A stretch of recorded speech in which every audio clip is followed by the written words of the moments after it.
Hello food lovers, welcome to Atlee home foods. ఈరోజు మనం healthy and tasty pesarattu ఎలా చేసుకోవాలో చూద్దాం. పెసరట్టు విత్ అల్లం చట్నీ ఫ్రెండ్, పర్ఫెక్ట్ కాంబినేషన్. ఒక్కసారి పెసరట్టుని అలా అల్లం చట్నీలో ముంచుకుని తిన్నారంటే మతిపోవాల్సిందే. పెసలు ముందు నైట్ నానబెట్టాను వాటర్లో.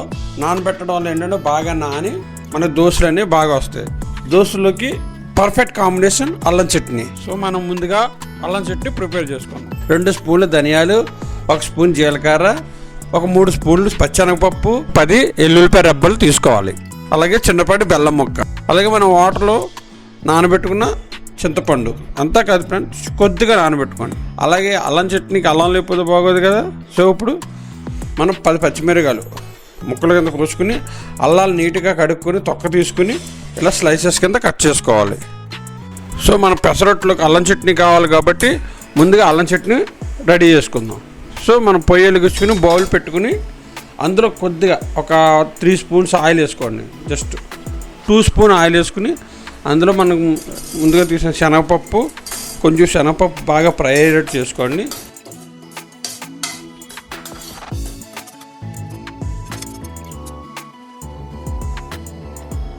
తర్వాత జీలకర్ర, ఆవాలు ఇవి యాడ్ చేసుకోండి. బాగా ఫ్రై చేసుకోవాలి. ఫ్రై చేసుకున్నప్పుడు స్టవ్ అనేది లో ఫ్లేమ్లో పెట్టుకోండి. అవన్నీ ఫ్రై అయిన తర్వాత మనం అల్లం ముక్కలు, మనం ఆల్రెడీ కట్ చేసి పెట్టుకున్న అల్లం ముక్కలు అందులో వేసుకుని ఫ్రై చేసుకోవాలి. అలా ఫ్రై చేసుకున్న తర్వాత మిర్చిని కూడా యాడ్ చేసుకుని మిర్చి కూడా బాగా ఫ్రై అయ్యేటట్టు బాగా ఫ్రై చేసుకోండి.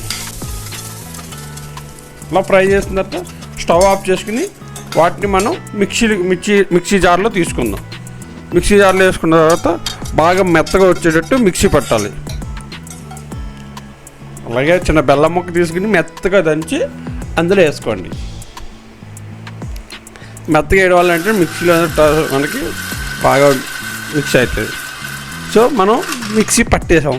మిక్సీ పట్టేసిన తర్వాత దాన్ని ఒక బౌల్లో తీసుకోవాలి. చూసారా ఎట్లా మెత్తగా అయిపోయిందో. అందులో మనకు టేస్ట్ తగ్గట్టుగా కొద్దిగా సాల్ట్ని అలా వేసుకోవాలి. అలా వేసుకుని బాగా కలిసేటట్టు అలా మిక్స్ చేసుకోవాలి. మిక్స్ చేసిన తర్వాత చట్నీ మొత్తం మిక్స్ పెట్టేసాం, అయిపోయింది అనుకున్నారా? చట్నీ టేస్ట్గా రావాలంటే అందులో తాలింపు కావాలి కదండి.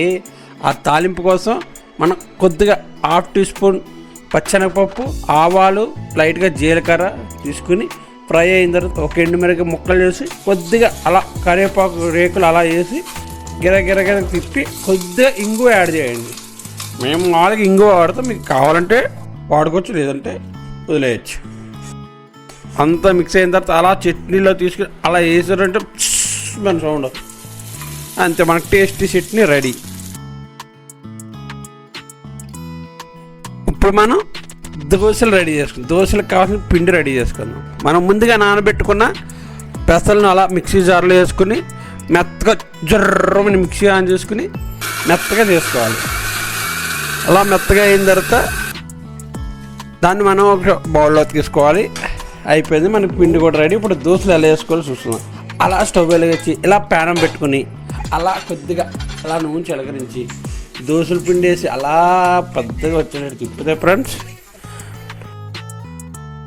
దాని మీద కొద్దిగా అలా ఆనియన్స్, అల్లం ముక్కలు, పచ్చిమిర్చి యాడ్ చేశారనుకో, దోశ చూసారా ఎంత నీట్గా కనబడుతుందో. సో అలా కొద్దిగా ఆయిల్ వేస్తే ఏంటంటే మన దోశ అనేది కొద్దిగా క్రిస్పీగా టేస్టీగా వస్తుంది. సో అలా దోశ వేసిన తర్వాత దాన్ని మళ్ళీ మనం తిప్పాలి కదా, అలా తిరగేయండి. చూసారా ఎంత క్రిస్పీగా మంచి బాగా వచ్చింది కదా. చూస్తుంటే తినాలనిపిస్తుందా? తినండి, రెడీ చేయండి అలాగే. సో మన దోశ రెడీ. సో మన హెల్దీ అండ్ టేస్టీ దోశ అల్లం చట్నీ రెడీ. మీకు కానీ నా పెసరట్టు నచ్చినట్టయితే ప్లీజ్ లైక్, షేర్, సబ్స్క్రైబ్. మీరు కూడా నాలాగే చేస్తుంటే please comment me. Thank you friends.